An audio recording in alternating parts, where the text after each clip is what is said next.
Hi, welcome to SBR Videos. I'm Peter Loshak. We are previewing week 1 of the NFL preseason. We are talking with Joe Duffy from OffshoreInsiders.com. Best guy you could possibly want to analyze these lines. He's been doing it successfully for 30 years. He's seen NFL preseasons come and go for decades now. Joe Duffy from OffshoreInsiders.com. Do you generally find NFL preseason to be profitable? Absolutely, and that's because there's a lot of information that sneaks under radar because motivational characteristics and motivational intangibles are much bigger in the preseason. Okay, well, right now it's Tuesday afternoon, and we're going to start with the Jets and Detroit game, and that game goes on Thursday. So, do you think that by this time you have a good sense of where the value will be, or can there be late action that you anticipate indicating better value, closer to kickoff, even on game day? Well, obviously, in the case with the Jets-Bills game, the breaking story was Geno Smith is of course out because he was sucker punched by a teammate.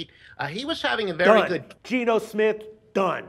He is done, but that's a setback, at least for those who had already placed down a bet on the Jets, because he was playing fairly well in the preseason, and truthfully, Smith, during the regular season, he had trouble making decisions. He made a lot of mistakes. Against the more vanilla defenses, Smith would have been a good quarterback. Now, Ryan Fitzpatrick is going to take over. He is familiar with Chan Gailey's system, but the truth is, look, Fitzpatrick, he's not going to be all that motivated to play in this game. He knows that he's now going to be the starting quarterback almost definitely on week 1, week 2, but the Jets would prefer that Smith win the job because he's got a little bit more of the upside and he is the younger quarterback. But, guys like Fitzpatrick, he's an older quarterback, not all that highly motivated.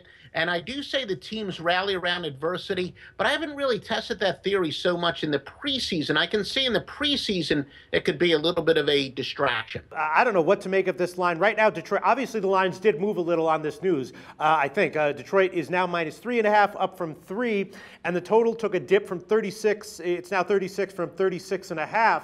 I guess, my instinct is to take unders in all these week 1 games. And my sense in this game, is that I'm liking the under again. Is there any reason to believe that the offenses will try to ramp things up? Do we like the under? What do you think, Joe?